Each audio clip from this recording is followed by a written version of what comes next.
පේන්නේ නෑනේ. මට මේක මේව කරන්න පුළුවන්. නවන්න බෑනේ. බෑනේ. හරි okay. Good afternoon. This week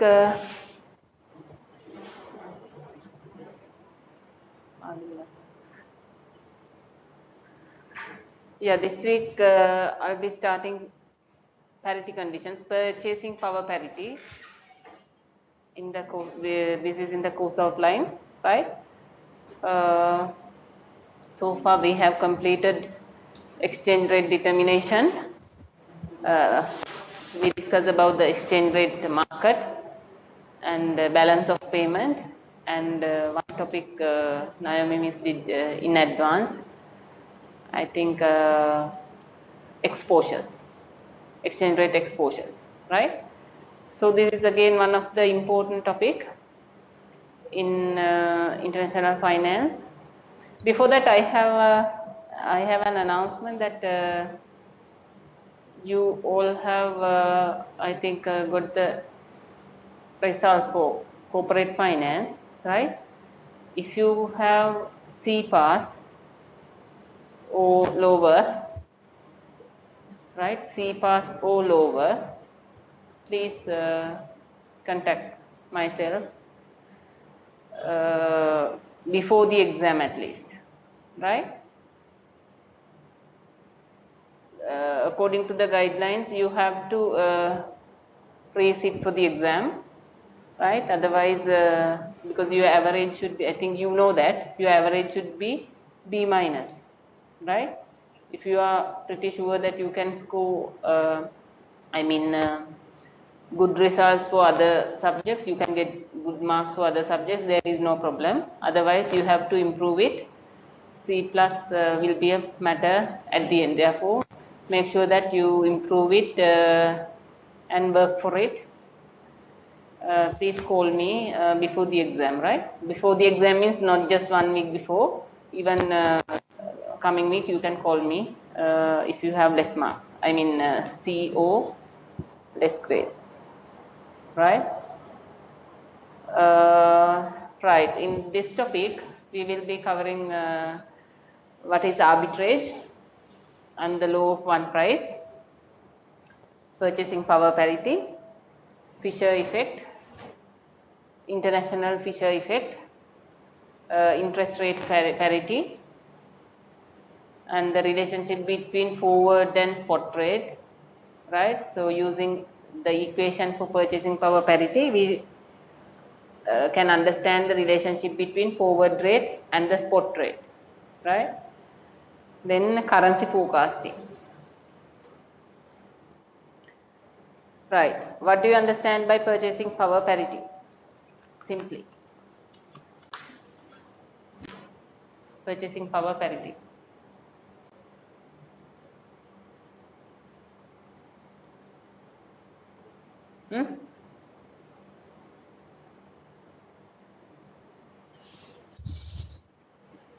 Why this is important?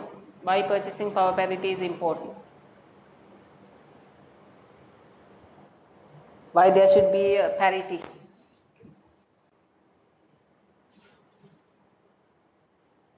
Purchasing power parity is the foundation for the corporate international finance, right? If there is no parity, parity means the equality of the prices of goods and services in countries, right? International finance is not possible, right? So that is why this is we are talking about this parity, how to maintain this parity, right? That this actually determines the exchange rate. Purchasing power parity is there to determine the exchange rate of the countries, right? So this is actually important concept for international finance. International business is not possible if there is no parity, right?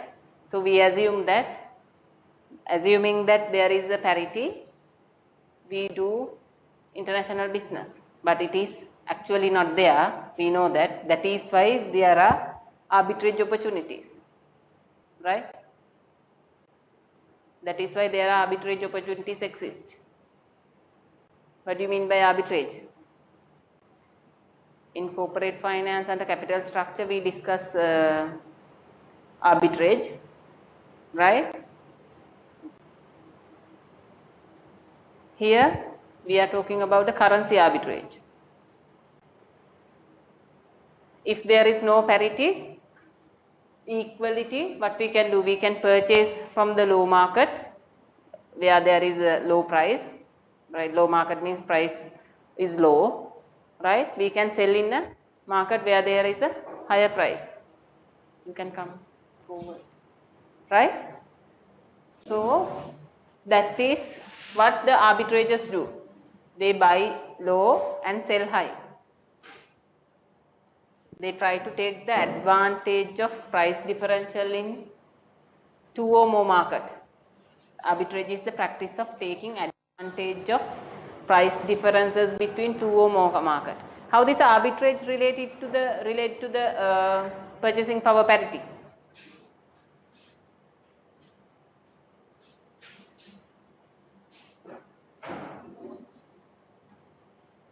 In order to purchasing power parity to hold, right?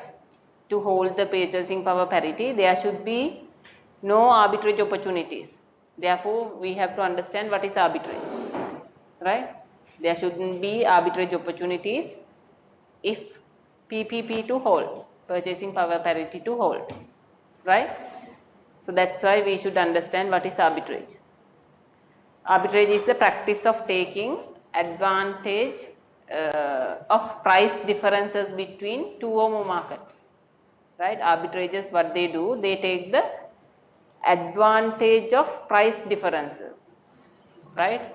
They study the prices in different markets and try to make profit buying low and selling high. Okay. If purchasing power parity is there, arbitrage is not possible because the price that we have to pay in Sri Lankan market is same as the price that we have to pay in any other country in the world, right? Therefore, there will be no possibility to make any arbitrage profit if PPP is there, right? If there is no arbitrage, there is no PPP, okay? Purchasing power parity will not be possible, not be there, right? Then there is another concept that we have to understand, the law of one price, loop, right? In simple terms we call loop, LOOP, right? That states identical goods sells for the same price worldwide, right? So this condition also should be satisfied to have purchasing power parity. If the purchasing power parity to hold, there should be law of one price, right? There should be law of one price. The identical goods sell for the same price worldwide.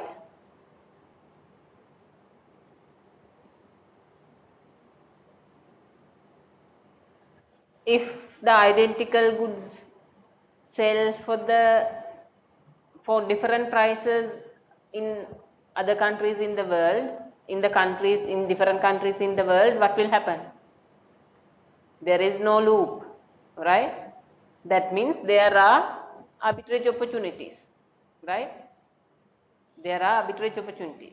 If purchasing power parity to hold, loop should be there, right? Law of one price should exist, right?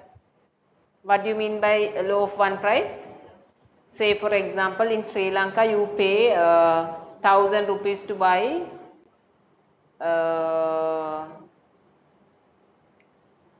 what you call that? Let's say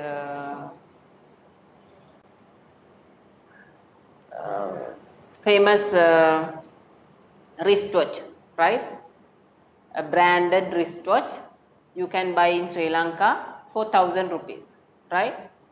Same quality, same color, exactly same wristwatch you should be able to buy spending that 1000 rupee in anywhere in the world, right? When you convert that 1000 rupees to dollars, let's say it is around $80, approximately $75, right? By spending that amount, that $75, you should be able to buy the same brand, same quality wristwatch, right?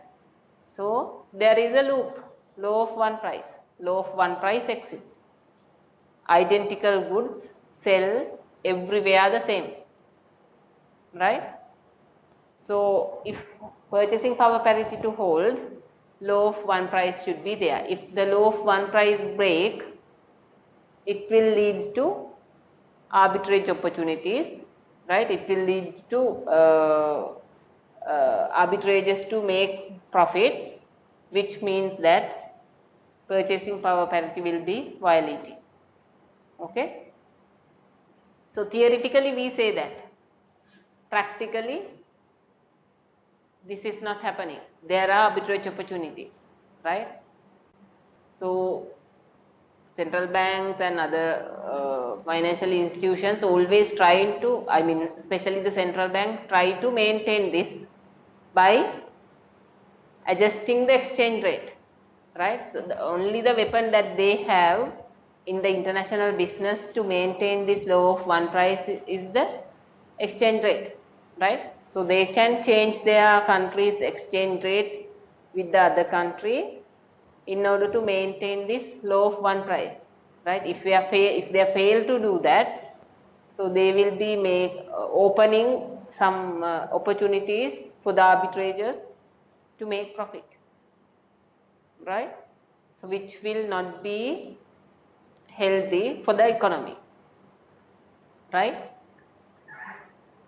If there is an imbalance between the I mean exchange rate of two countries, that means the exchange rate is not stable, right? So that gives more opportunities for the I mean arbitrageurs and other business people, which is not good for the stability of the country, stability of the economy of the country, right? Not, we are talking about the macro world, not only about one country, right? It would be an advantage for one country businessman. For the other countries, it would be a disadvantage, right? Therefore, we try to maintain this law of one price, right? And stop the opportunities available for arbitrage and maintain the purchasing power parity, right? What is purchasing power? When you have money, you have a power of purchase of whatever the goods or services that you wish, right? Purchasing power parity means we say that the amount that you have today is I mean enough to buy one good in Sri Lanka, same good you can buy in other countries in the world. Simply that is the meaning, right? There should be a parity. Okay? So in purchasing power parity, you have to understand, clearly understand these two concepts, very important, right? Loop and arbitrage. Okay? Theoretical basis, arbitrage and the law of one price. If the price after exchange rate adjustment were not equal, right? Arbitrage in the goods worldwide ensure eventually it will, right? If the price after exchange rate adjustment, exchange rate would be fluctuating due to the changes in the economy, right? If the inflation rate change, if the interest rate change in the economy, that would be affecting to the exchange rate between countries.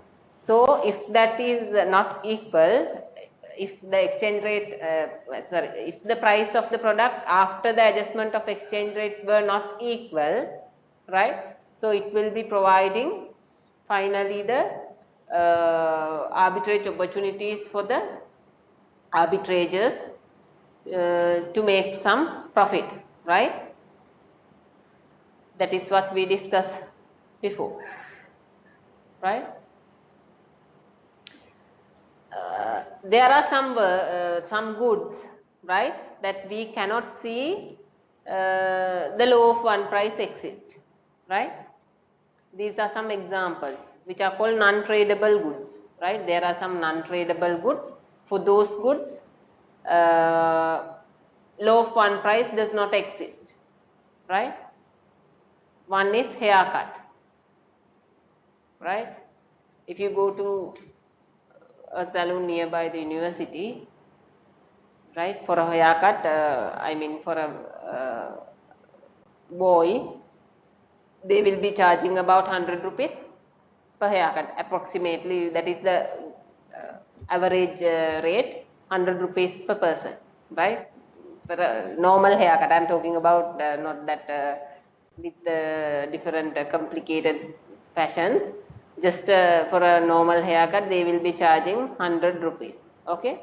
If you go to a salon in Colombo 7, located in somewhere in Colombo 7, how much you would have to pay for a same haircut?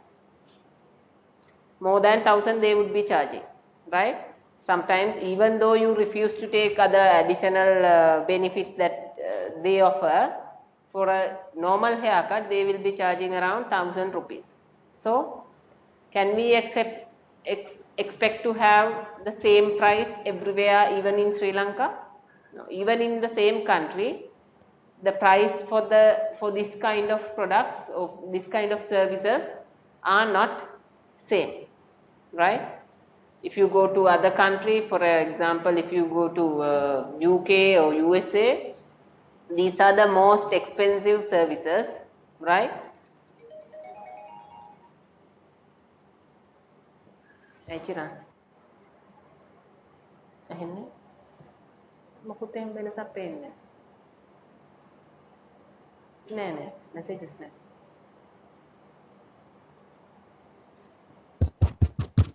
නෑ ගහලා තියෙනවා. Online students, can you hear me? මම check කරන්න. Kumarasiri, can you hear me? Yeah. Okay, thanks. Okay, so if you go for a haircut, let's say we have been talking about the haircuts, non-tradable goods. In Sri Lanka, you will be paying average, let's say 300 rupees for a haircut. If you go to another country, the amount that you have to pay for a haircut would be unbelievable, right? When it converts to Sri Lankan rupees, in UK, you will have to definitely pay more than 12 pounds, right? Which is going to be approximately 2500 rupees, right? So these kind of services or products, we can't expect the same price, right? It depends on the person's I mean skill, the ability. Sometimes the, what is that called, if he is a popular person, he will be charging a higher amount, right? So those services are depend on different facts, right? Therefore these are called non-tradable goods, right? And the other one is taxi rides. For a taxi ride, we cannot see the same price everywhere. In Colombo city, you will be paying different price. In somewhere, I mean, in a rural area, remote area, you will have to pay a smaller amount sometimes, right? So it depends. Even in other countries, that is the same, right? So for 1 kilometer, you will be paying about 3 pounds in UK, but here for 1 kilometer, you will be paying only less than 1 pound, right? So which is not same. Restaurant meals, right? It is same. Even the same curry and I mean price you eat in different restaurants, you will be paying different prices. Okay, so there is no law of one price for restaurant meals.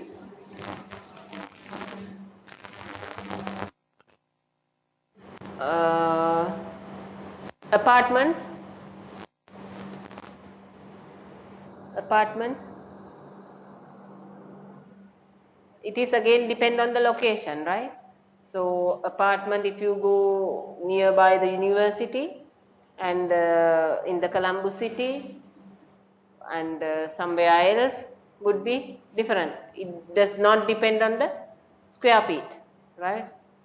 It doesn't depend on the square feet, right? Therefore, that would be different. Even in the same country, there will be charges for the apartments, right? Agricultural products, right? Agricultural products. For the agricultural products also, there is a different prices in different countries, right? If you take banana in Sri Lanka, by paying about 20 rupees, you can buy very good quality banana, right? I mean one piece.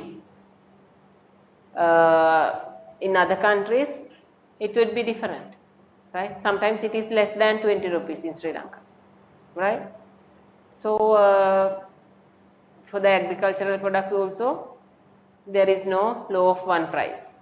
Okay, so these are called non-tradable goods because the law of one price does not prevail or does not apply for these products. Okay, any questions? Kumarasiri, how is your results?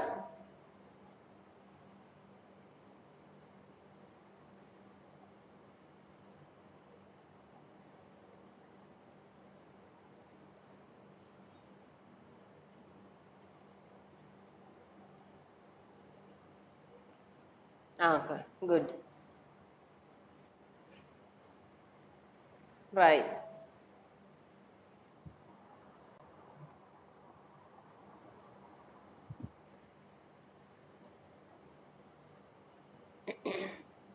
Right. Purchasing power parity depends on these 5 parity conditions, right? Purchasing power parity actually is a result of these. It actually depends on these parity conditions, right? Fisher, one is purchasing power parity, Fisher effect, international Fisher effect, international interest rate parity IRP, and unbiased forward rate, right? Okay, let's move on to the diagram to understand this. There is a relationship between these 5 variables, 5 factors, right? Here, purchasing power parity is there in IFE, what is that called? International Fisher effect, uh, unbiased forward rate, and interest rate parity, right? Let's take an example to understand this. If you take inflation, right? Inflation is the factor that actually affect all these, right? And finally affect the parity conditions of the prices, right? For example, if you take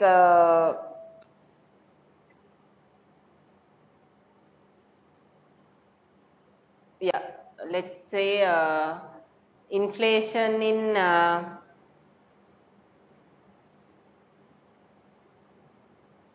France, right? Inflation in France increased by expected inflation difference, right? Increased by 3%, right? If the inflation in France increased by 3%, what will happen to these variables? inflation in France increased by 3. You can see these are interconnected, right? If there is a small change happen in one variable, right, that would be affecting to the all the other variables, right? So these are interconnected, right? If there is an increase in inflation in France, what will happen?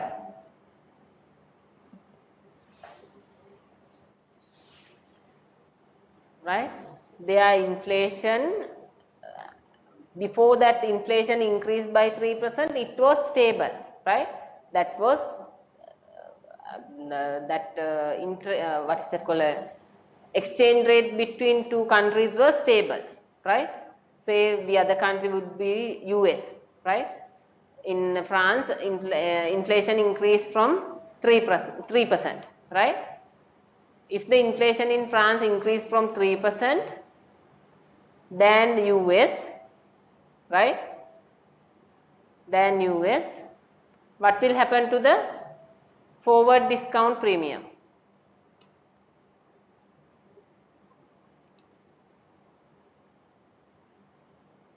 If the inflation increased by 3%, the French franc value, inflation in France increased by 3%. So that will cause to reduce the French franc value by 3%, right? If the country's inflation is high, people reduce to buy our goods and services because our prices are high, right? Our currency is depreciating, right, compared to the other countries.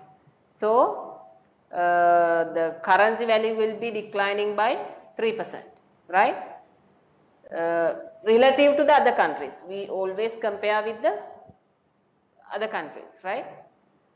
So what will happen to the interest rate differential? Here we are talking about the interest rate differential and inflation differential. What is the inflation differential? We talked this in detail under purchasing power parity actually, right? We should have discussed this after purchasing power parity equation, right? Inflation differential is interest of home countries. It's a new pen.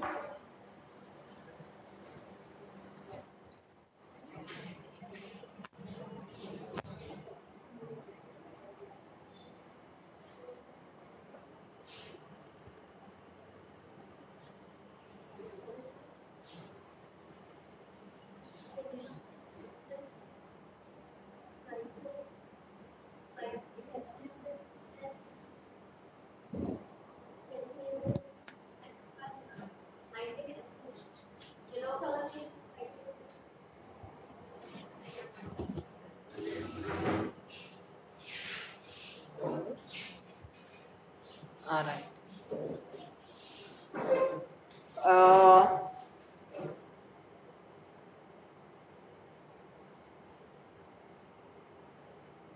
Okay. Say for example, what happened?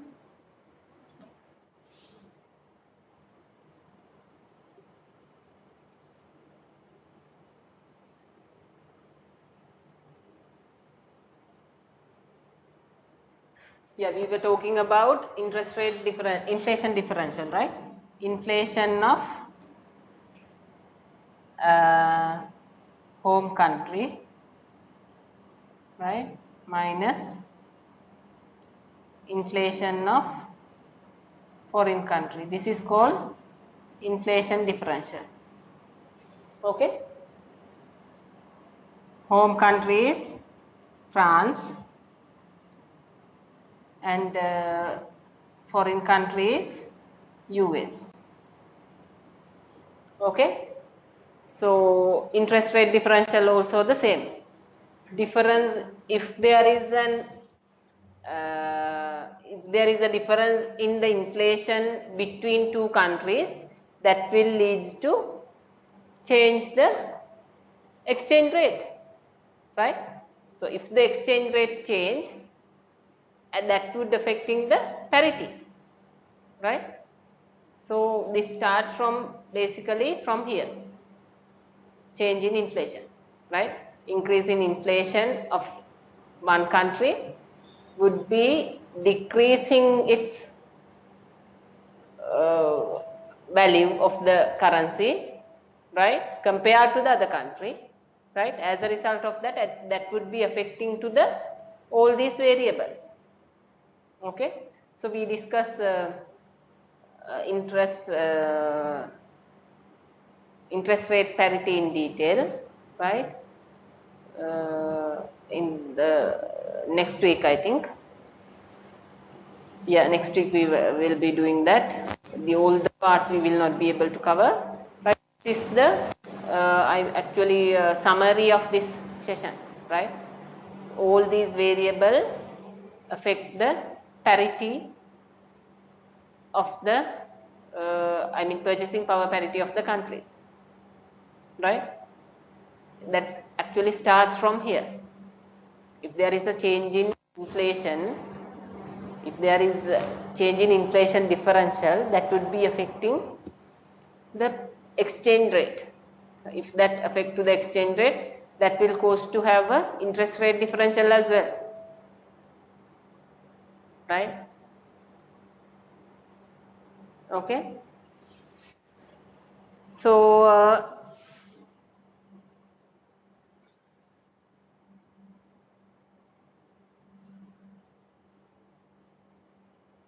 right. If there is a in the previous example I said that 3% increase, right? 3% increase in inflation, right? If there is a 3% increase in inflation in here in France, what will happen to the interest rate differential? That also will be increasing from 3%, right? But exchange rate will be depreciating from the same percentage, right? What about the forward discount premium?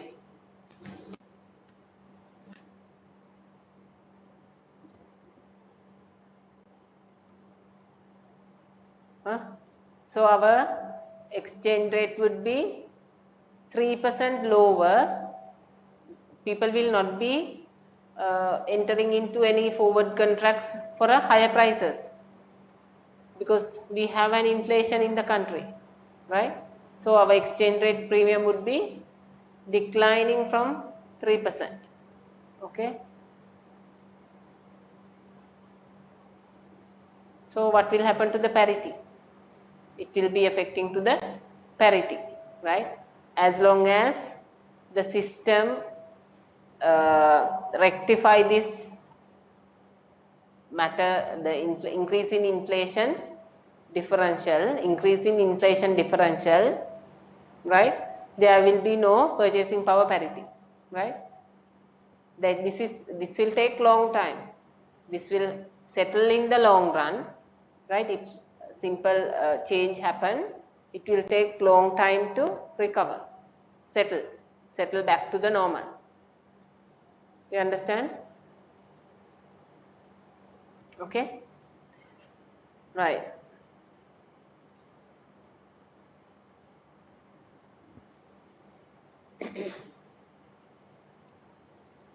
Right. Arbitrage and law of one price. Parity conditions linked by the adjustments of various rates and prices to inflation. That is what we discussed in the previous graph. In the previous slide. The notion that money should have no effect on real variables since they have been adjusted for price changes, right? If inflation differential, right, between two countries are being adjusted, home and inflation of foreign, right, are being adjusted, there will be no impact on the real variables, right?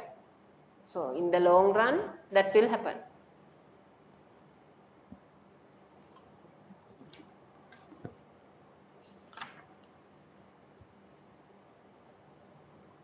If this is not adjusted, what will happen?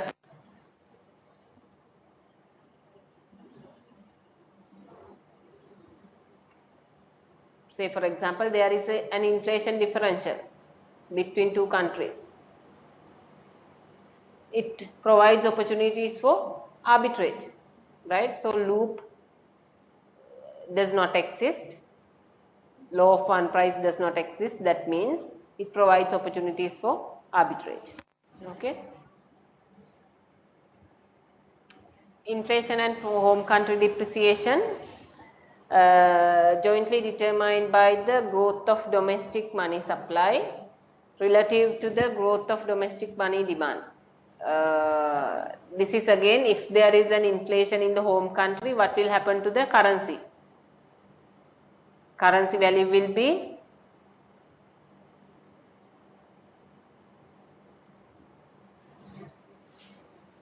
what will happen to the currency? Jointly determine the growth of domestic money supply. For example, money supply increase, right? Money supply increase. Money supply increase means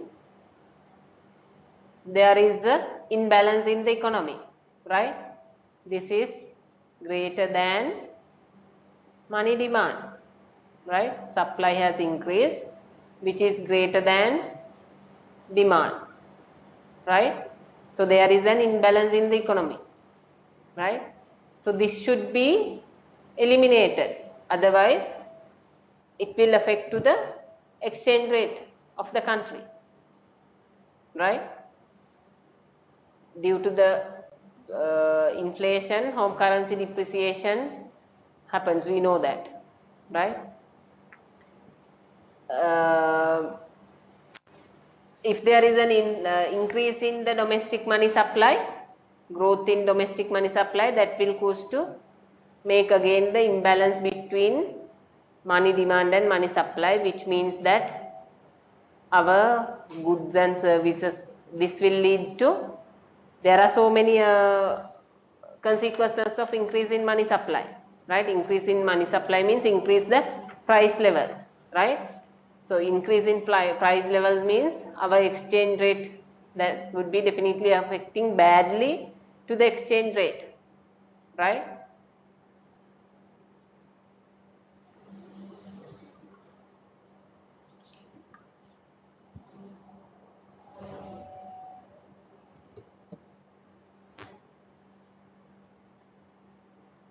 Right? This is just an example, right? Relative to the money demand, money supply increase, so that will again imbalance the economy, that will imbalance the economy. As a result of that, it will affect the exchange rate, right?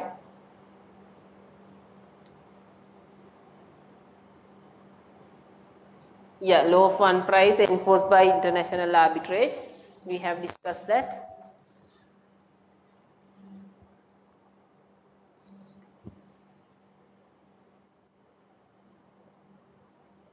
How this law of one price enforced by international arbitrage?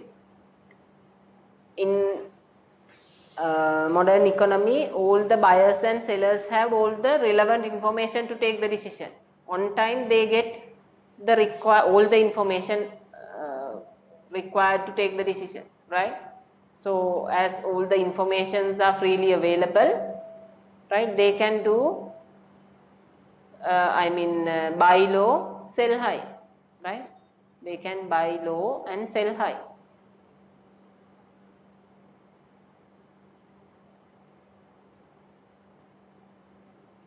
Right, this is an example to understand arbitrage.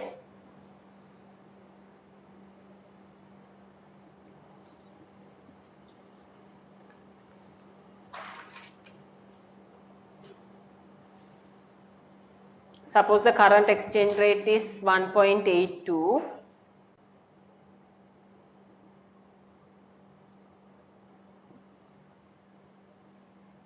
The 1 year forward rate is 1.77. US interest rates are 2% per annum and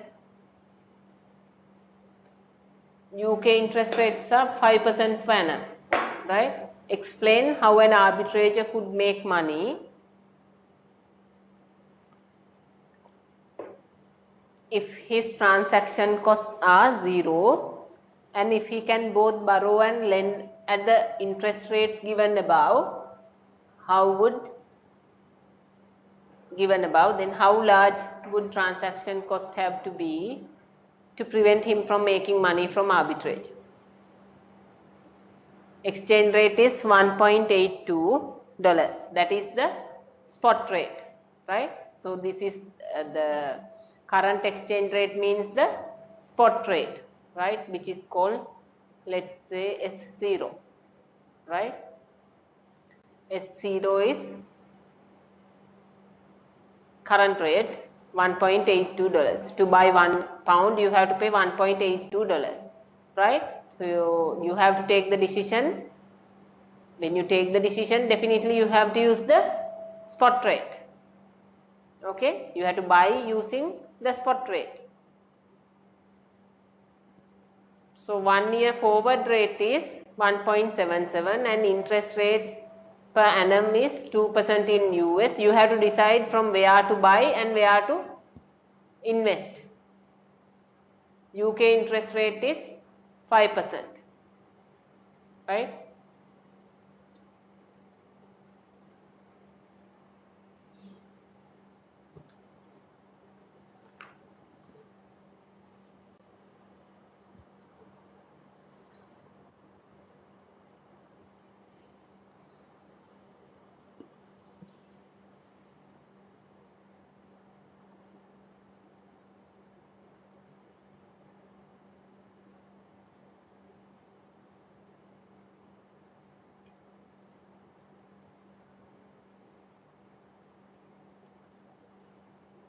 You have to decide from where you borrow and for where you lend.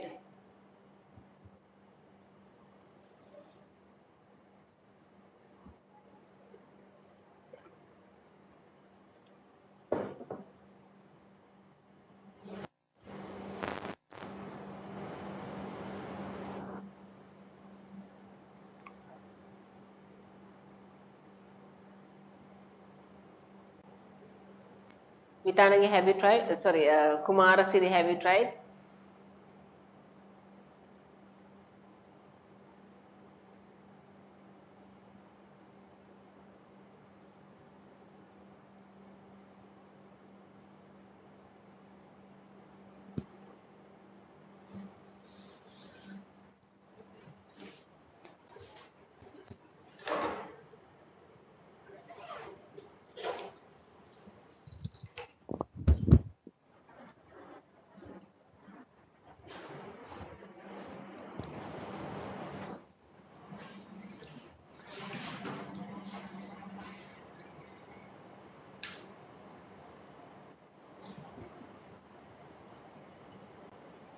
මොකක්ද වගේ number එක කිව්වේ? වගේ number එක කිව්ව ගන්න.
What assignments වලට B+ එකක් තියෙනවා නේ? නේ?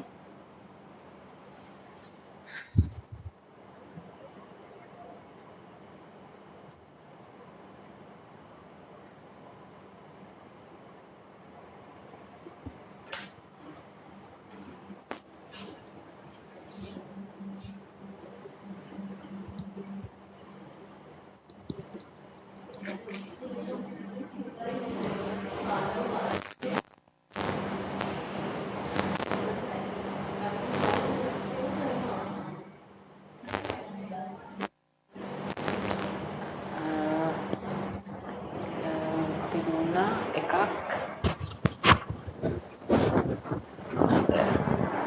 මම කෑෂ් මැනේජ්මන්ට් කරපු එක එහෙමම දුන්නා. ඒක නෑ. එහෙම මේ ලකුණු 10 ගන්න.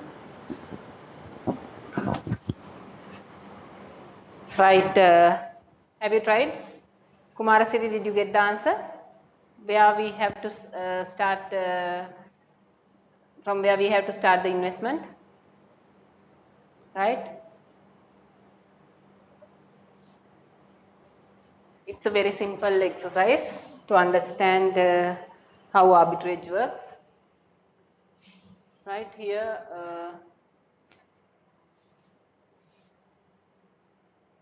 okay. Spot rate is 1.82. Okay. Anyway, you have to buy which currency you, you should invest dollars or pounds. We have to decide that, right? You should invest UK or US. That should be decided first. Huh? UK we have to invest, right? So we should buy some dollars and convert them into pounds, right? And invest in UK at what is that called 5% interest rate, because UK has the highest interest rate. So what is the return that we get from that investment? Anyway, at the end of the term, again we have to convert this pounds to dollars, right? So what is the investment, the return that we get from this? Here don't forget that this is the forward rate, okay? So you buy some dollars, convert them into pounds and invest in UK at 5%, right? So you have 1.77 spot rate. This is the return you can get at the end, right? For this you get interest of 1.05. This is for writing. This is for writing. I haven't seen before, right? 1.05 interest you get. Okay. So this is the forward rate after 1 year, and this is the interest that you can enjoy for that investment, right? This is the total return that you can get, right? To get this return, right, you have to buy dollars at 1.82, right? When you convert your return to pounds, your investment to dollars, you get 1.82, right? At the beginning your cost would be 1.82, right? So in order to find out how much we have to divide this from 1.82. 1.82. This is the spot rate. You understand?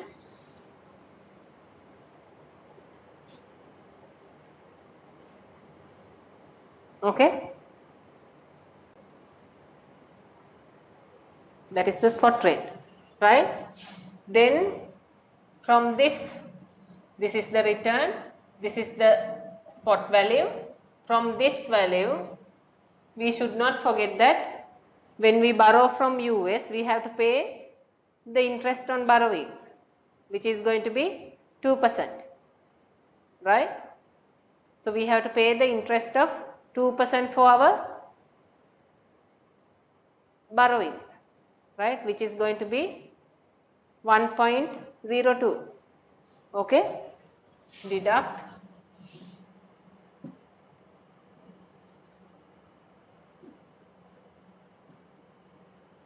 1.02.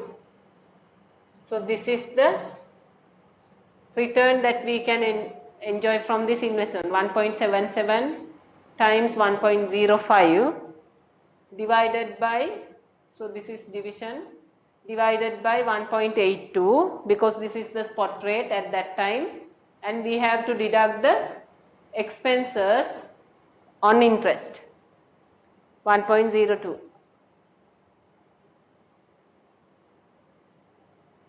Okay, you don't have to bother about the exchange rate because they have already given, right? Now what is the answer? If you let's say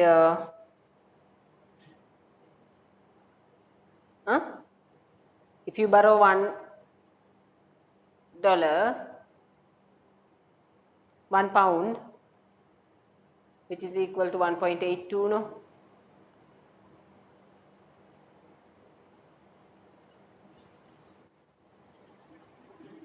So this is the answer you get in dollars, because we have divided from 1.82 to convert this answer to dollars.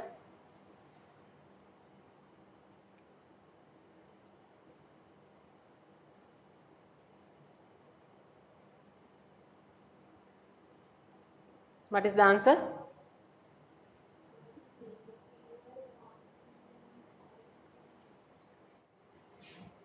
$0.001111538.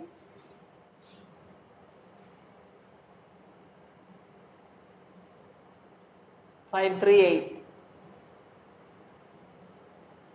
right? 538, 11538, right? If you have invested, let's say $100,000, you have to multiply this from 100,000. Your profit is when you multiply this from 100,000, your profit would be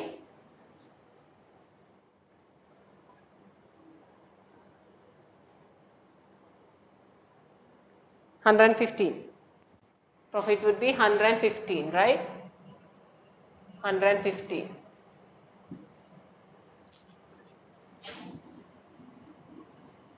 Right? 115. Right? To get this 115, what would be the transaction cost that you have incurred here? Nothing. It says that transaction cost is 0. If there is a transaction cost, so what is the maximum transaction cost that you can afford? 115, right? As long as the transaction cost is, right, this transaction cost is less than 115, right, you can earn profit. When transaction cost is higher than 115, you will be losing, right? You can earn profit as long as transaction cost is 150. So, right? So in this one, it says that there is no transaction cost. There is, so we don't have to bother. If there is a transaction cost, definitely there is, right? The transaction cost should be less than 150. Okay? As an arbitrator, he will be making profit as long as transaction cost is less than 150.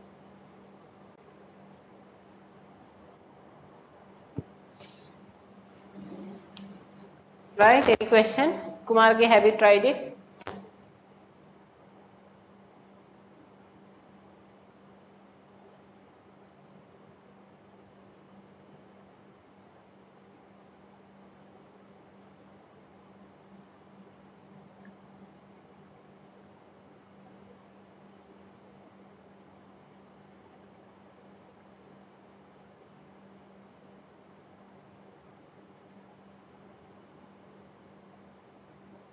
Okay, right. So what is purchasing power parity? The theory of purchasing power parity states that spot exchange rates between currencies will change to the differential in inflation rates between countries. Spot exchange rate between currencies will change to differential in inflation rates between countries. Differential in inflation rates, right? When we go to the interest purchasing power parity equation, we can understand this clearly, right?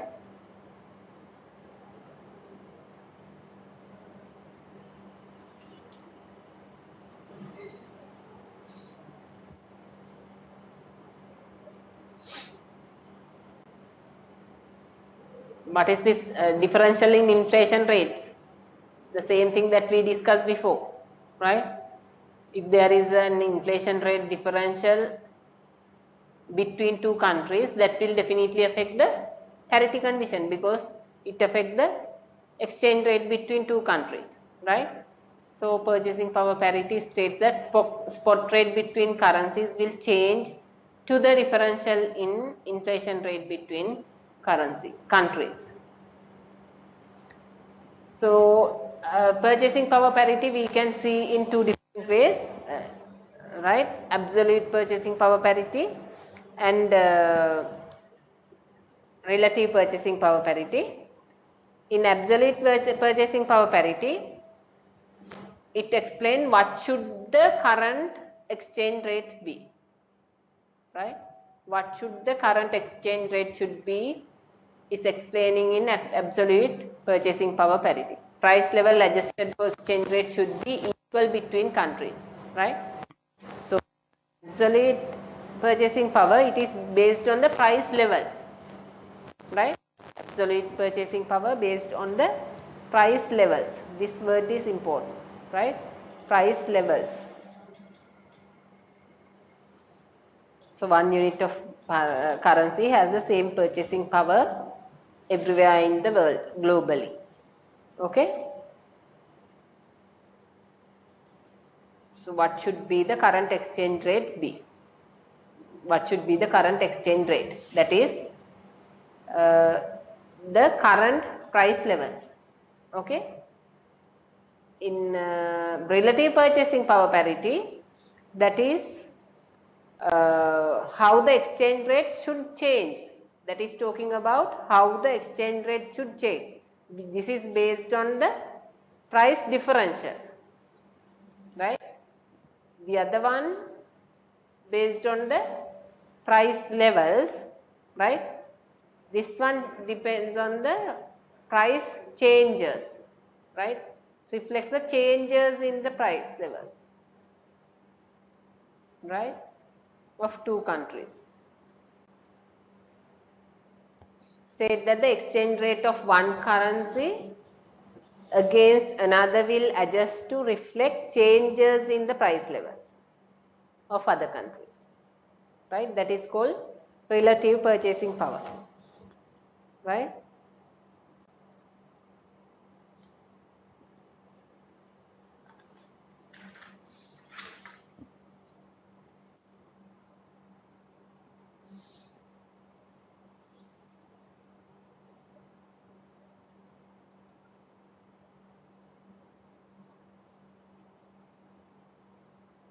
Right. For example, exchange rate between home country and the foreign country would adjust, right, to reflect the price level changes in two countries, right? That is called relative purchasing power parity, right?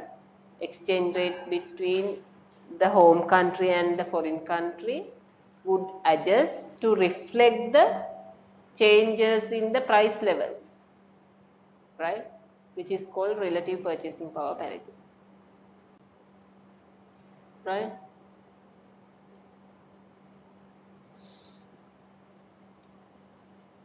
how well does the absolute purchasing power parity works? This is absolute purchasing power parity is based on some assumptions, right? Some unrealistic assumptions. Why? It assumes that all the goods are same everywhere in the world, which is not same, right? Same product, can we buy same quality product everywhere in the world? Not possible, right? Because even the same producer produce the same product, they will categorize their products to different markets with different components, different packaging, right? So therefore, there are differentiated goods, right? In Sri Lankan market, we will buy the same brand product with some different features than the other countries, right? So they have produced that product for the particular country's people. So this absolute purchasing power parity is based on the assumption that same quality or same identical goods are there in the world, which is not the truth, right? Which is not possible. And it is assumed that information is free, all the relevant informations are freely available. That is not true. Sometimes we might have to pay some money to buy the information, right? Sometimes it is available online, but still to access the online we might have to pay some money. For some information we have to actually pay money information, right? Those informations are not freely available. It is costly. And it assumes that there is no transportation cost. This transportation cost does exist, right? Transportation cost does exist. And differential tariffs, quotas, and other restrictions on free trade.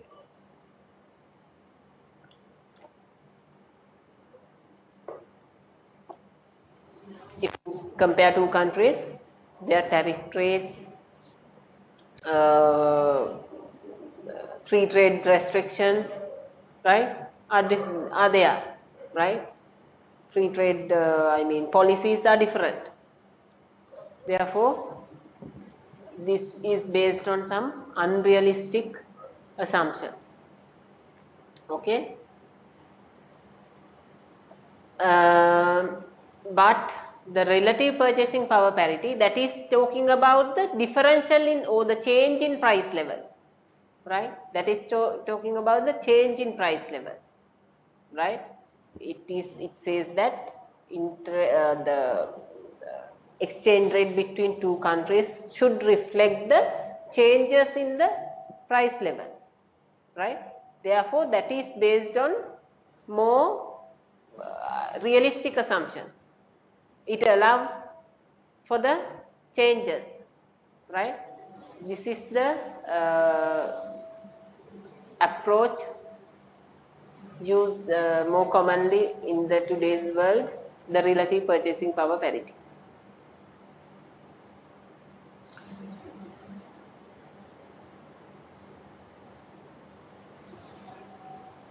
This is more commonly used today because it has more realistic assumptions, right? It is based on more realistic assumptions than this, right?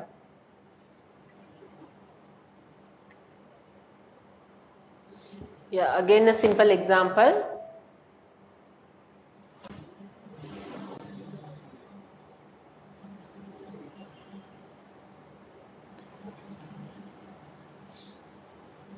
In India, price changed from 4,500 to 5,500 over a period of 3 years for the same baskets of goods, whereas they change from $100 to 110 for the same period in the USA.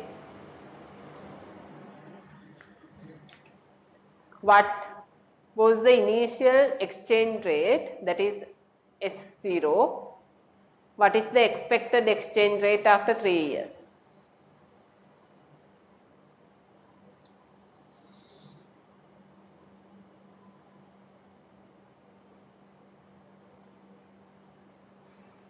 That is very easy. Exchange rate initial S0 is $1 equals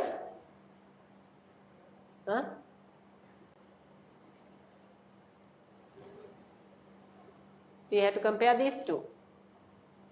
It was 4,500. Yeah, 45 Indian rupees. Right?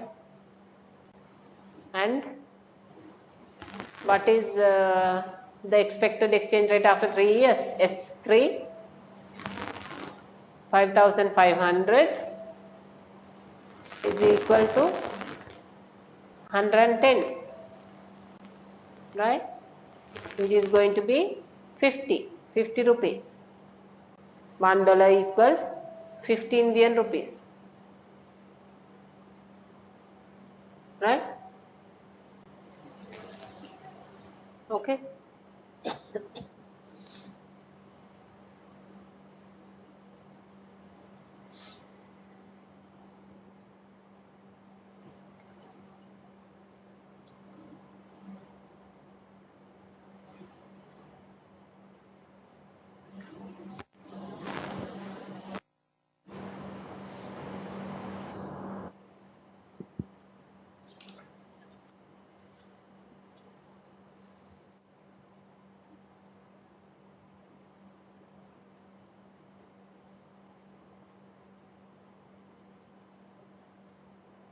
Right? After 3 years, it is going to be 50 rupees.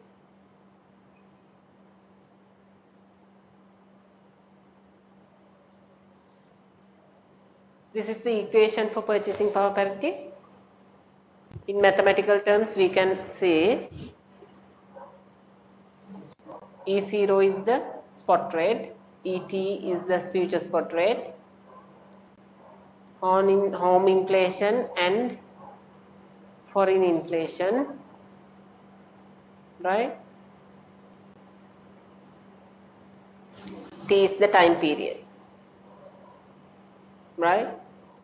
If these two is equal, if IH equals IF, ET is equal to E0. There is no difference between spot rate and the future spot rate, right? If there is a inflation differential, if IH minus IF is not equal to 0, right? If this is not equal to 0, ET is not equal to E0.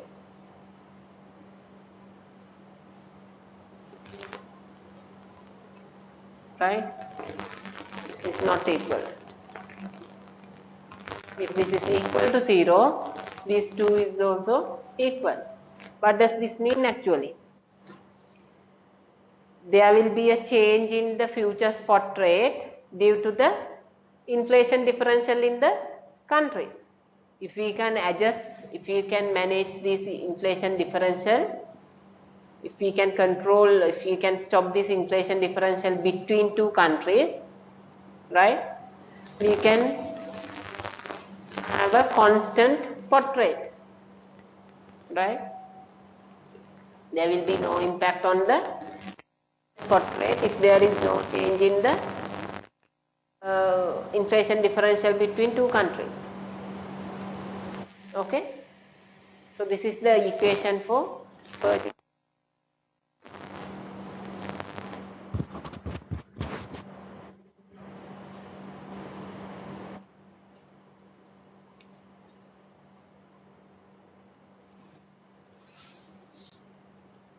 Right? Shall we take a break?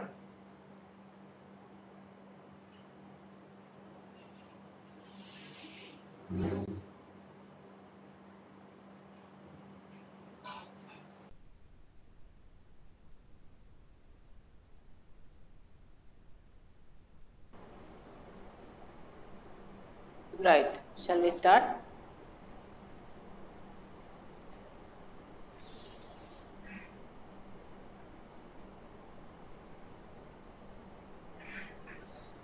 Okay, we have been talking about the equation for purchasing power parity, right? Same equation has been rearranged, right? So we said that if there is no difference in uh, inflation between two countries, ET is equal to E0, right?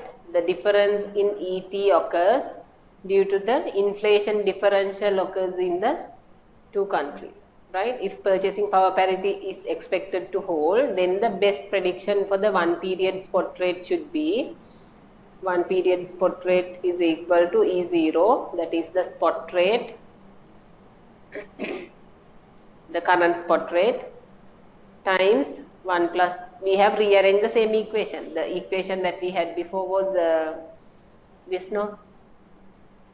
This one was here in this side, right? So as the denominator here, so we have taken that to the left, right of the equation, right of the equation, and multiplied with the inflation differential between two countries for the period, right? Then we get PT. This is the rearrangement of the equation, right? So this implies this interpret lot of things, right? If we want to maintain the exchange rate between exchange rate stable, we have to adjust the inflation rate differential, right?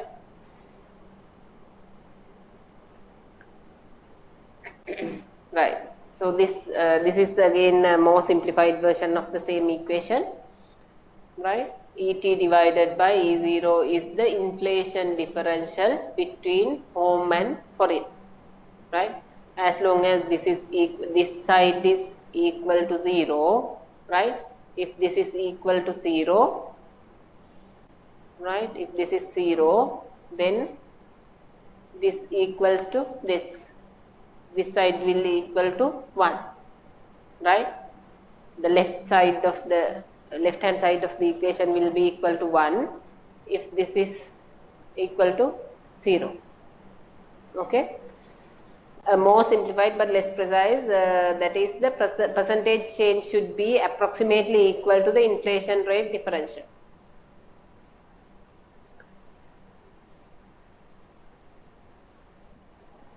Purchasing power parity says the currency with the higher inflation rate is expected to depreciate relative to the currency with the lower rate of inflation.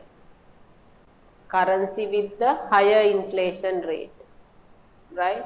Let's take an example. Let's say that dollar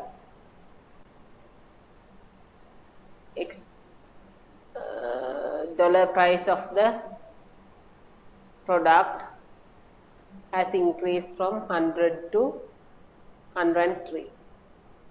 Okay, 100 to 103.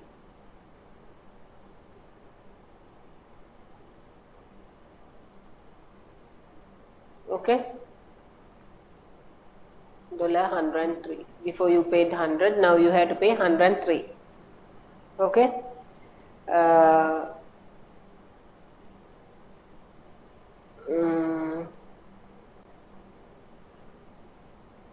This is in US. Okay, this is in US. In UK, let's say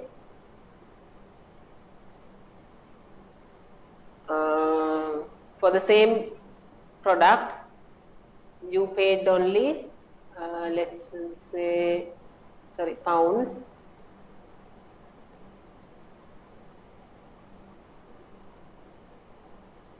You paid only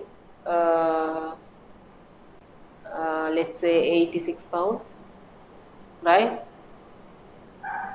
86 pounds. It has increased to 90 pounds. Let's say 89 pounds. 89 pounds, right? So which country has the highest inflation? Which country has the highest inflation? Here in US, 3 divided by 100. 100 was the initial one, right? 3 divided by 100 is the inflation rate in UK, that is 3%. Okay. In here, 3 divided by 86. What is the answer? 3 divided by 86. Right?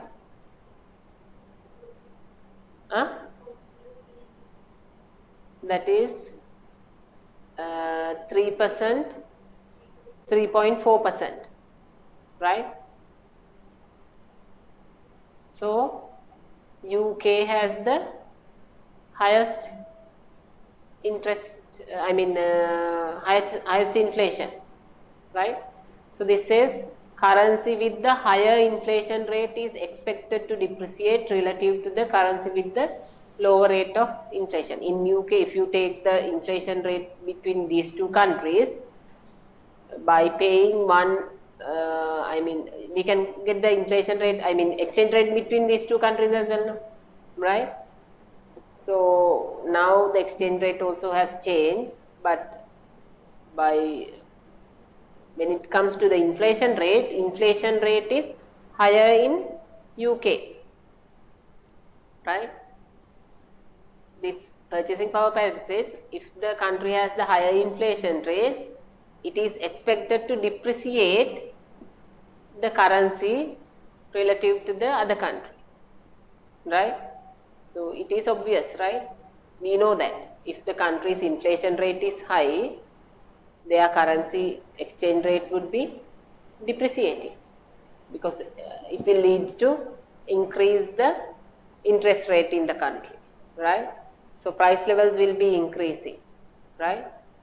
The forward rate will be decreasing, right? So that face the lower rate of inflation, that face the lower rate of exchange rate, right? Lower rate means not appreciation, we are focusing on the depreciation, right?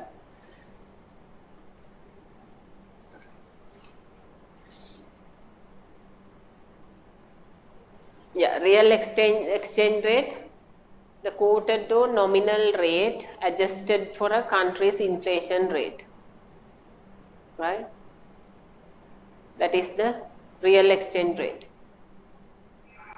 When we adjust the country's inflation rate, exchange rate for inflation, that is called real exchange rate. We know this.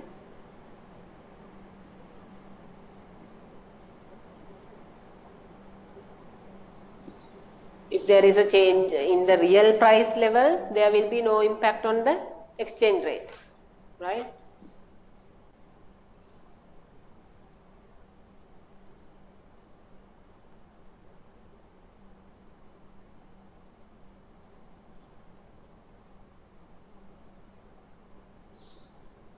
If the exchange rates adjust to the inflation differential, purchasing power parity states that real exchange rates stay the same. If the exchange rate adjusts to the inflation differential, so there is no change in the real exchange rates, right? What is inflation differential? The inflation differential is being reflected in the exchange rate, right? If that happens, real exchange rate will not be changed, right? If the inflation differential are not adjusted in the exchange rate, then there will be a deviation in the real exchange rate. Difference or change in the real exchange rate, right? As long as exchange rates are being adjusted according to the inflation differential between two countries, the real exchange rate have no impact, right? If those exchange rate differential, the inflation differential are not adjusted, then real exchange rate would be changed. It will not be no longer stable, right?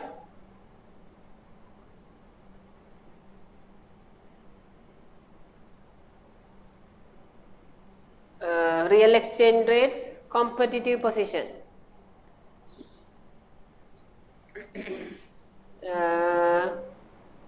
Competitive position, domestic and foreign firms are unaffected.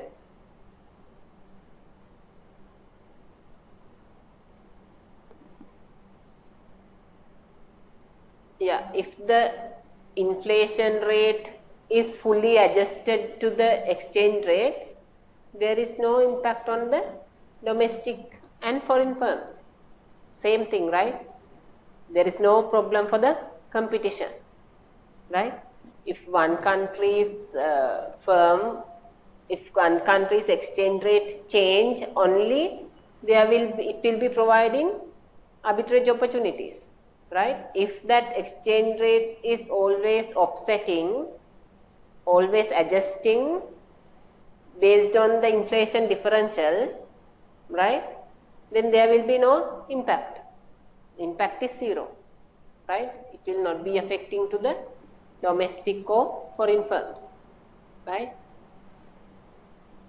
As long as the inflation differential are being adjusted in the exchange rate of the countries, there will be no problem for the real changes, real exchange rates.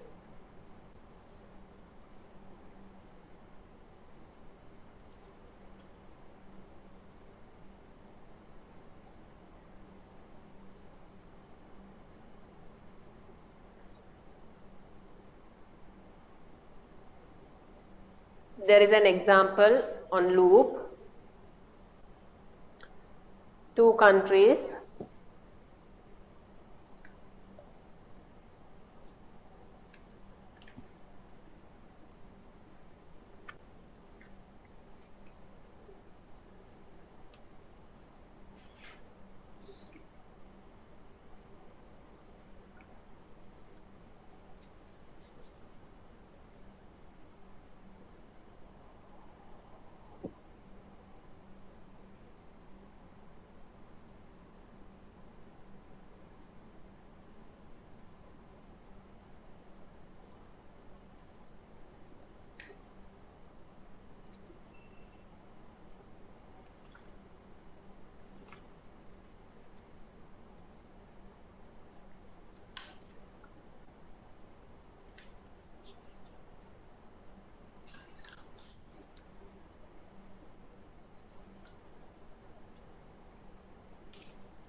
the US and UK produce only one good, wheat. Suppose the price of wheat wheat is 3.25 in the US and 1.35 in the UK. According to loop, what should the exchange rate, dollar pound exchange rate be?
What is the exchange rate?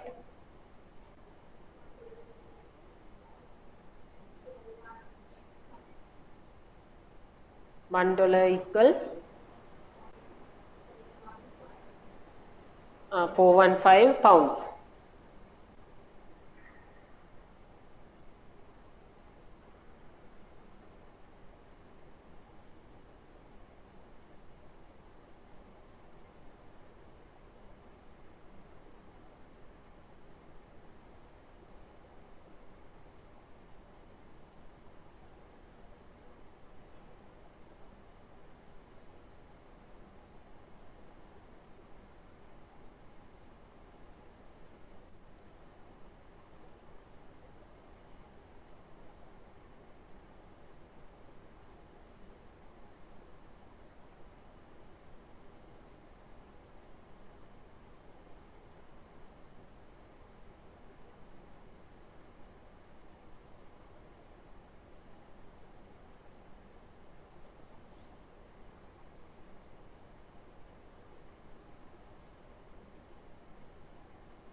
So part B.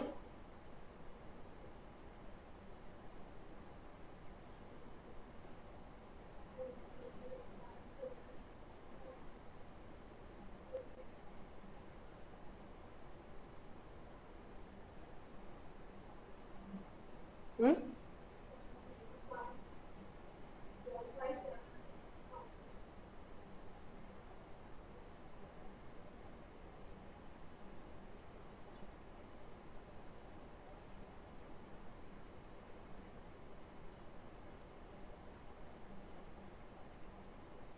Price of wheat over the next year is expected to rise to 3.50 in the United States.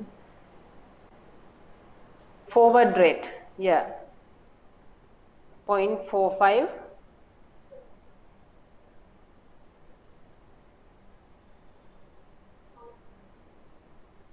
In dollars,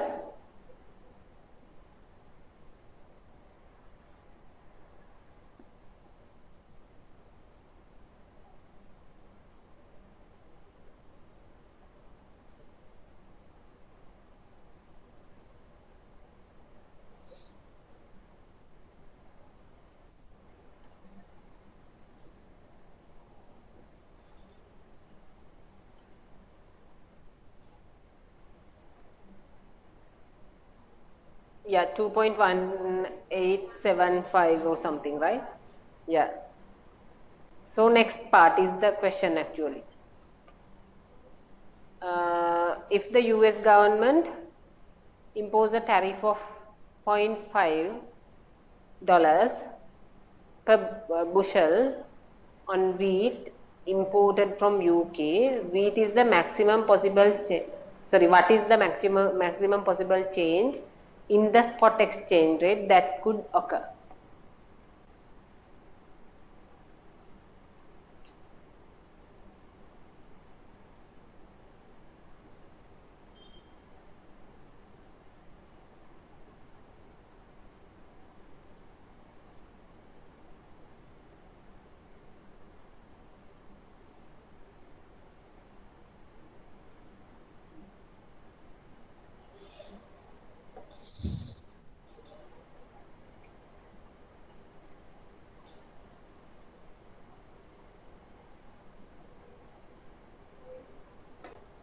Hmm?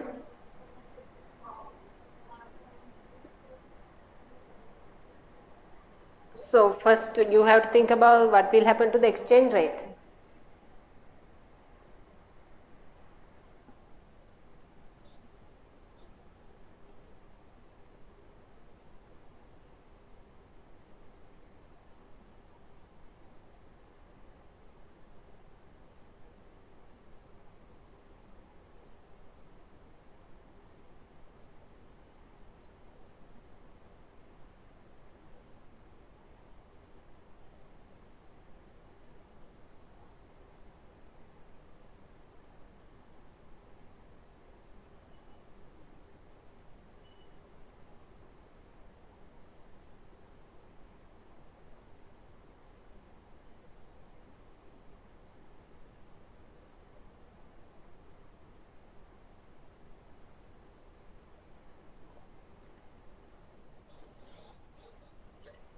exchange rate there will be no change, but you have to adjust these tariff rates to the price that you have to pay for it, right? When you send goods to the US from UK, they will be charging 0.5 dollars on 1 bushel, right? So before they purchased at 1.35, right? They purchased at 1.35. 1.35. If you have to assume that exchange rate is E, and you have to pay 1.35 times E, no? 1.35 times E to buy 1 bushel before the tariffs, right? So after the tariffs, 1.35 times E plus 0.5. Is that right? 1.35 times E 0.5, right?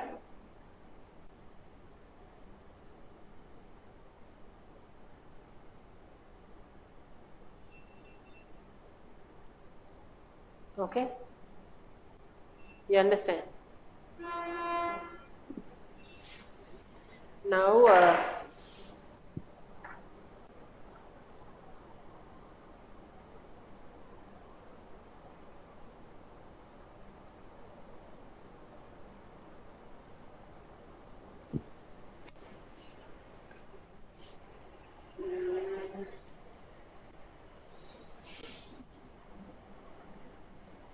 before you paid, I'm writing here because I have space, right? 1.35 times E. Okay, that's right. 1.35 times E.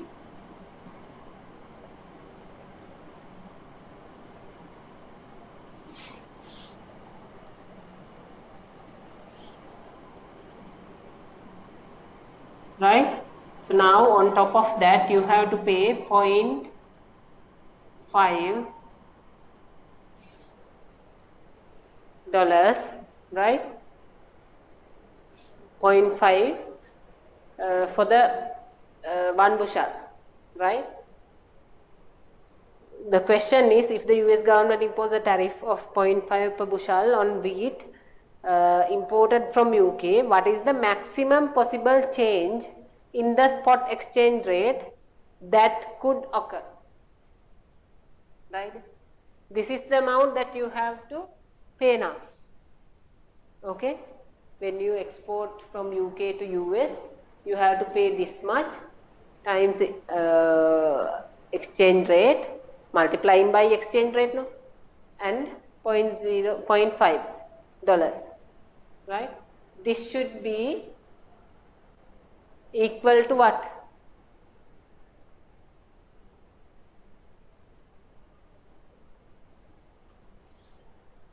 This should be equal to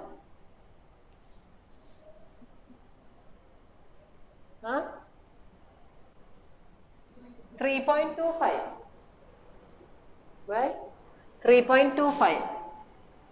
Now you can find out what should be the exchange rate be. What should be the exchange rate?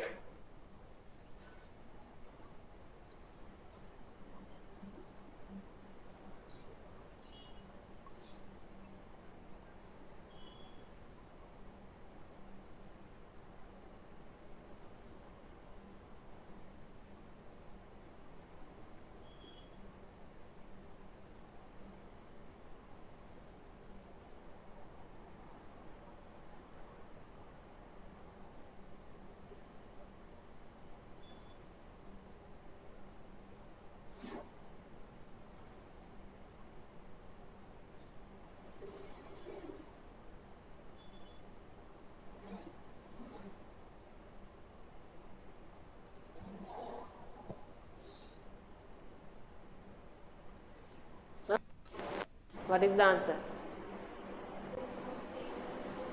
Yeah, 2.0370. What was the exchange rate before?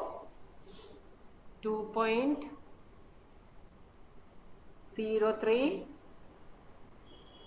Huh?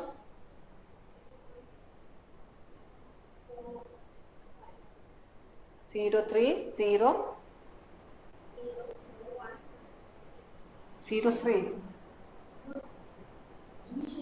No, this is there should be some more digits, right? Is it? Yeah, right. Initial one was 2.0. I don't know whether it's 0. 2.40, right? Initial one.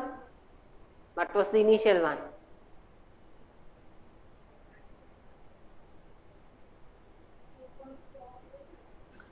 2.40.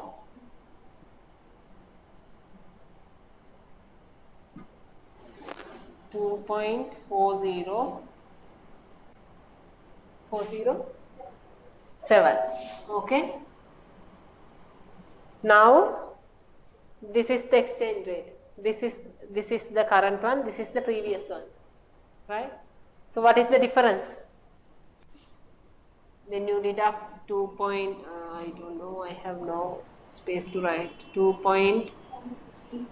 No, 2.407 was the initial one. No. 1 minus 2.037, right? Okay, you get that one, right? Then divided by initial one.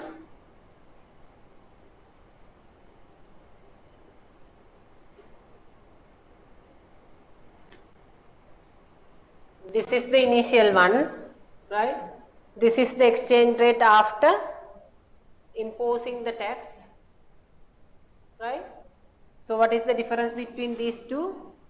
You get the difference between these two and divide this from 2.407, right? So then you get the percentage of change in maximum possible change in the spot rate, right? That is the maximum possible change that could occur in the spot rate.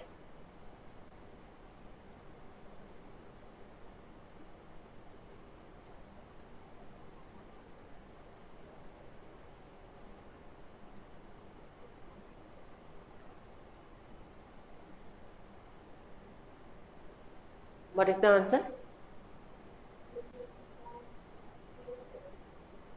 18.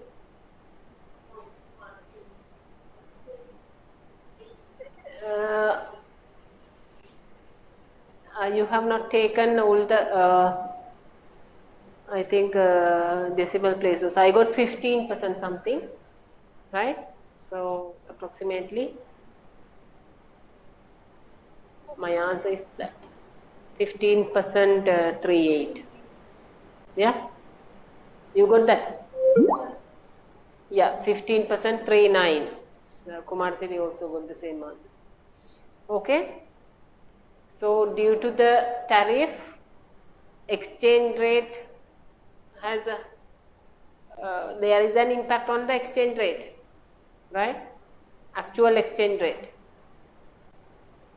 Okay, so we have to adjust it and compare with the old exchange rate. Then we know that what this 15%. How would you interpret this 15% 39? Huh?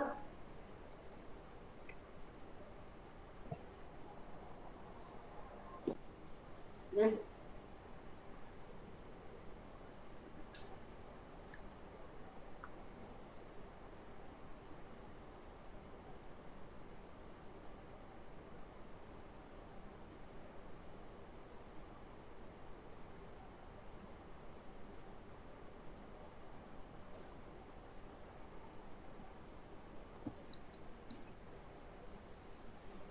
That is the maximum possible change in the spot rate now. If the spot rate change,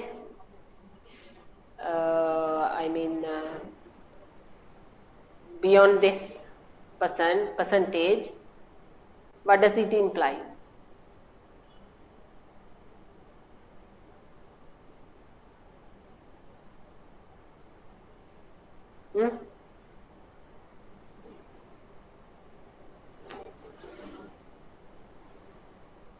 That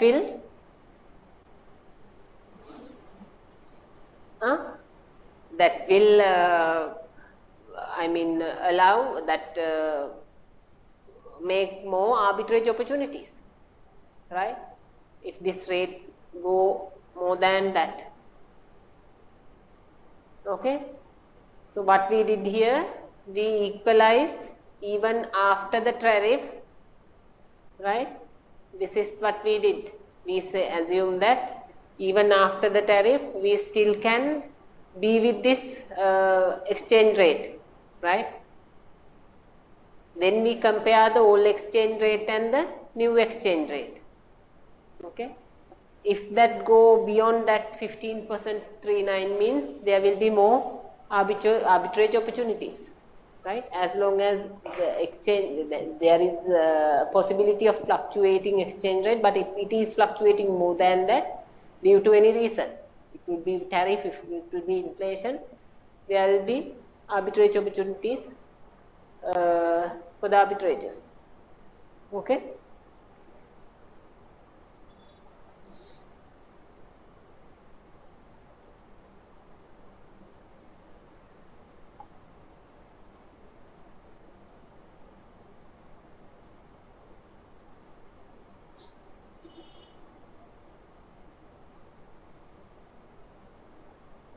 Right?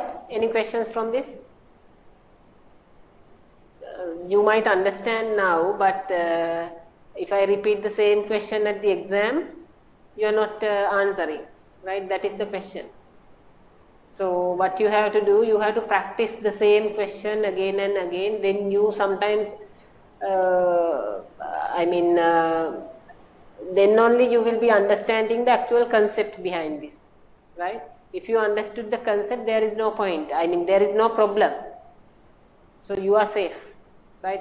As long as you do not understand the concept, at the exam you will be in trouble, right?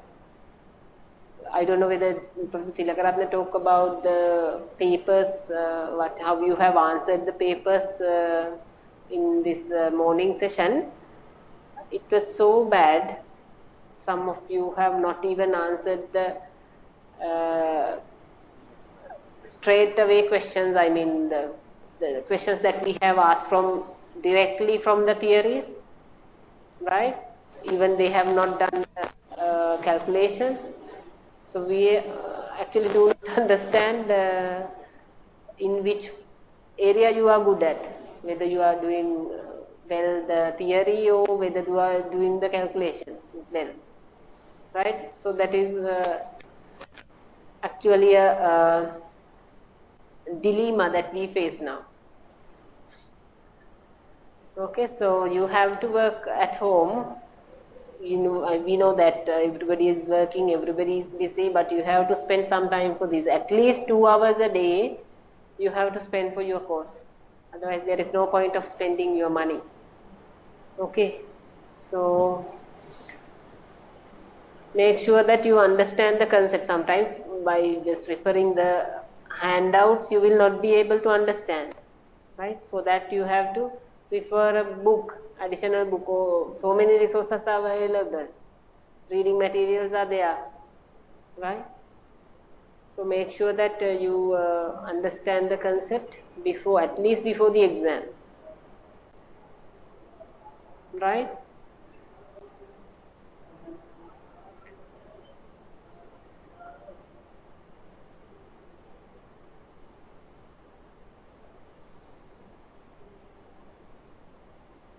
Yeah, after next week also I'll be doing purchasing power parity, right?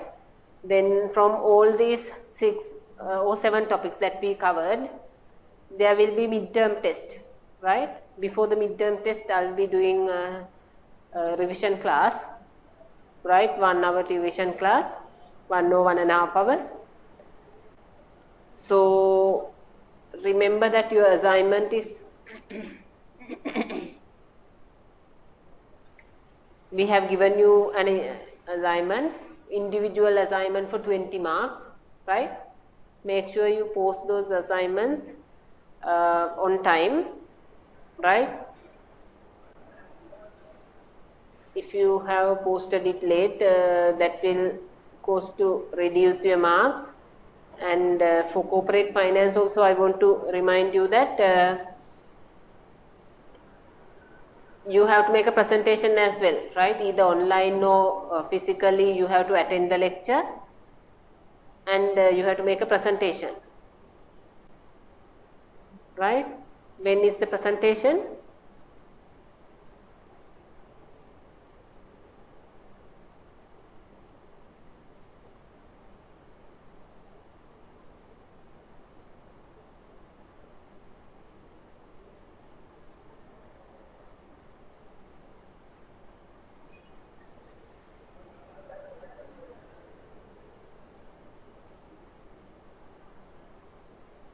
Right, individual presentations we have scheduled in the 9th week, right? Week after next, again you have the individual presentation for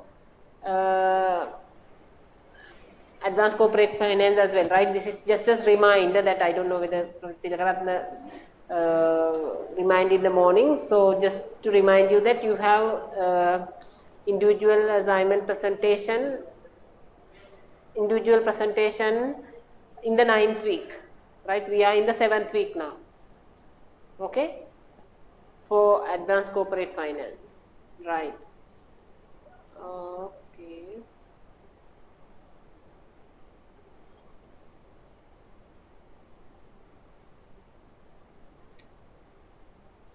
Okay, now shall we move on to the next one?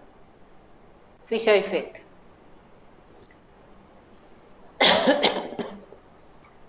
States that nominal interest rates are a function of the real interest rates, right?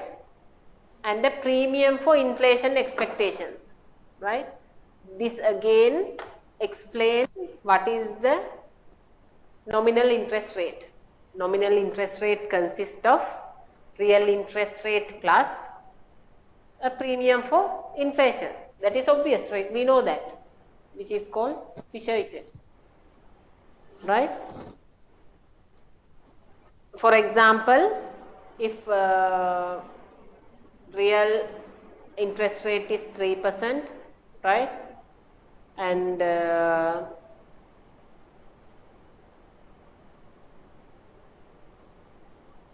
this is inflation is 3% and real interest rate is 5%.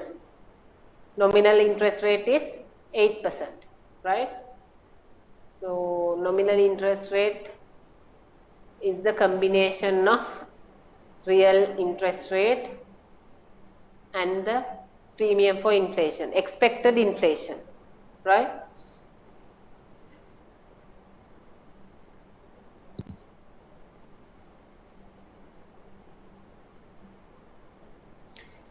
Real rates of interest should tend towards equality everywhere through arbitrage. What is that?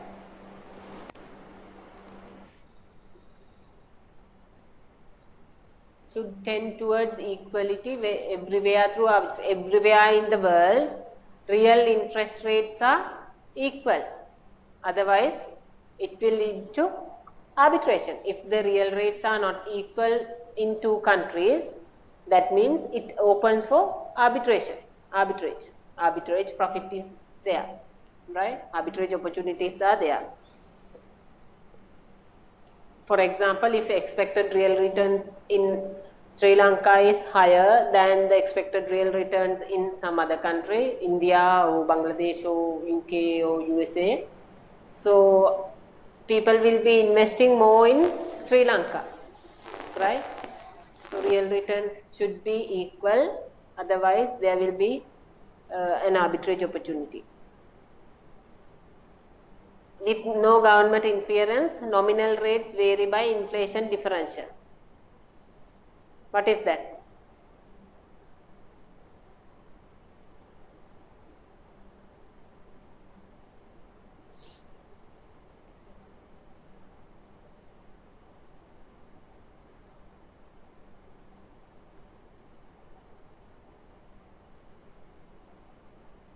What is this RH?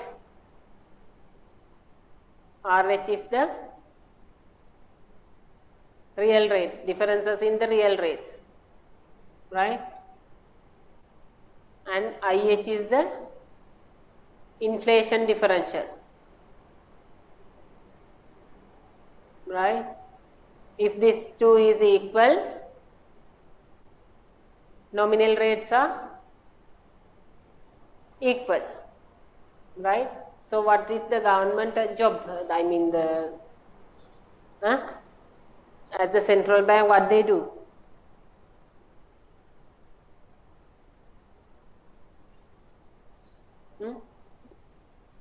They always try to maintain this is equal to 1, right? There is no, that is what they do, no? They all take policy decisions to maintain this difference is equal to 0, okay? So if not, that would be affecting to the nominal rates, okay?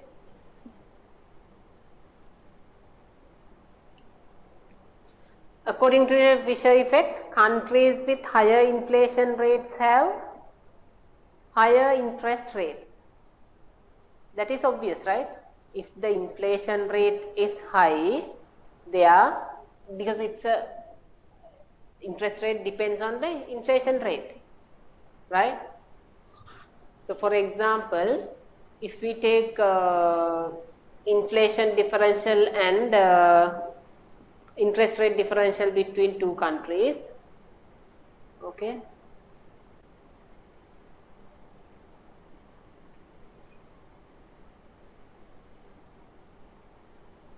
Right, this side shows inflation differential, right, inflation differential, and this side shows interest rate differential.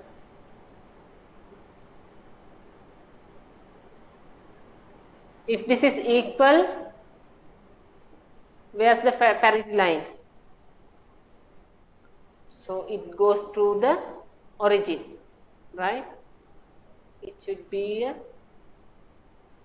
line like this, right? So each and every point of this line shows the parity, right? There is no any difference, right? Say for example, in one country's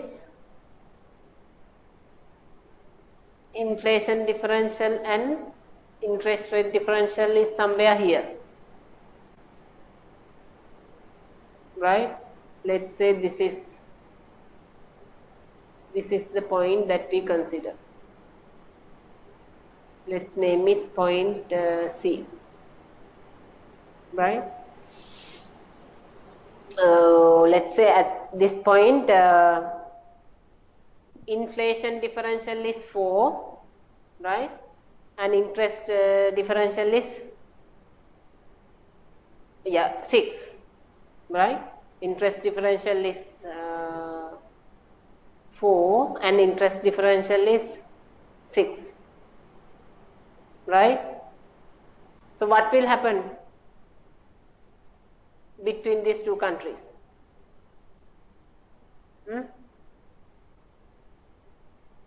Because this is not equal.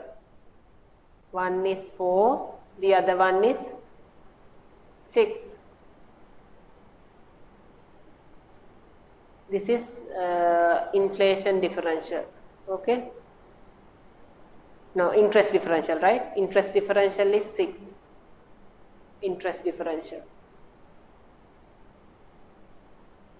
And inflation differential is, that is IH minus IF and RH minus RF, okay?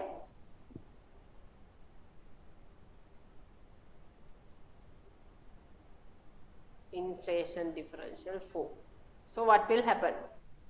From which country to which country the capital will be flowing? Mm.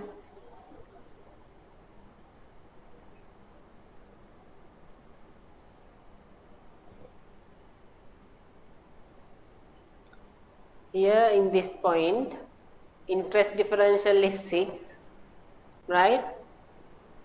Between two countries. We have to actually take two countries as well, right? Let's say in France and UK, right? Interest differential is -6 in between these two countries, right? So this is the home, this is the foreign. Interest differential is -6, right? So this will cause to move funds from France to UK. Differential is -6 means this one is lower, right? This one is higher, right? So as long as this is this differential, there is no difference. As long as the differential is equal to 0, this flow will happen, right? At that time, this will be somewhere here on this line, purchasing power parity line, right? This is called purchasing power parity line. Okay?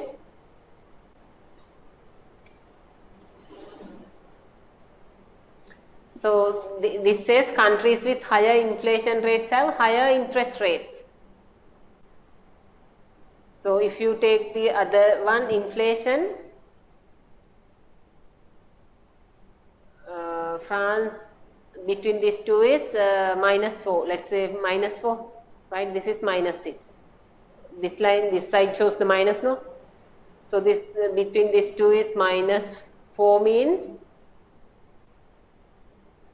which country has the highest interest rate? UK has the highest interest rate, right?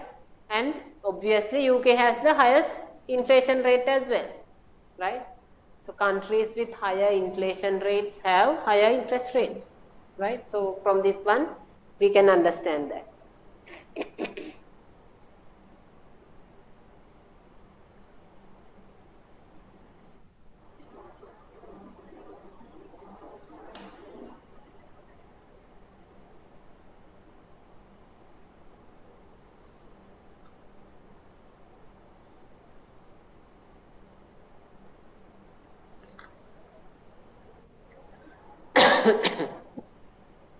Okay, any questions so far?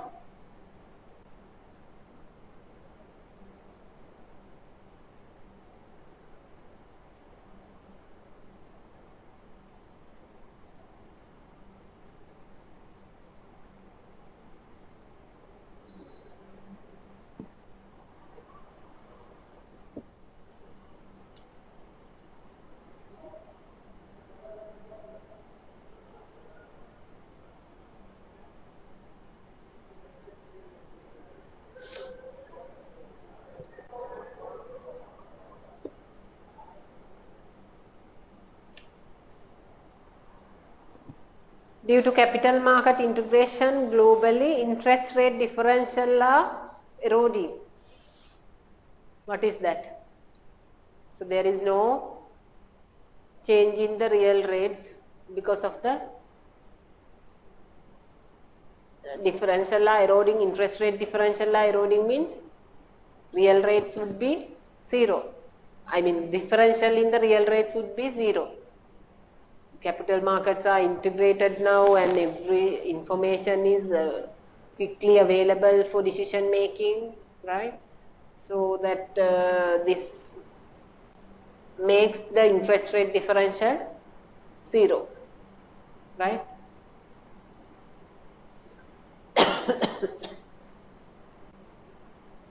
Okay.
I have some questions to discuss. I think I have not uploaded that, those questions.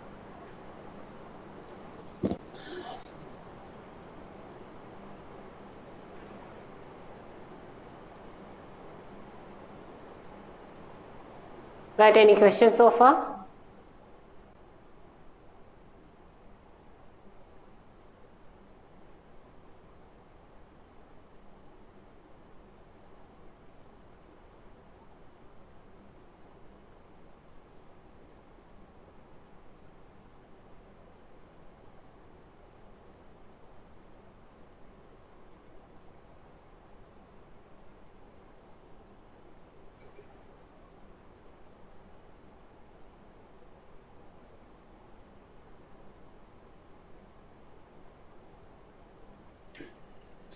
Right.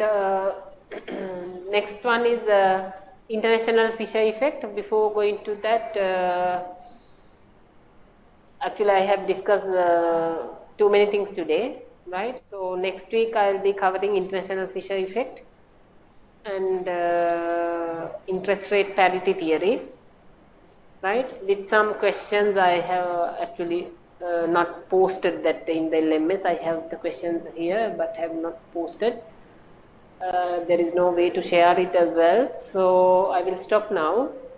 Next week I'll be starting from international Fisher effect only considers the interest rate rather than changing the inflation rate differential. So that is the only difference, and we'll be spending few minutes on that international Fisher effect, and then I will be going to interest rate parity theory. I'll discuss that interest rate parity theory in detail and do some questions on purchasing power parity, right? Practical questions. Right.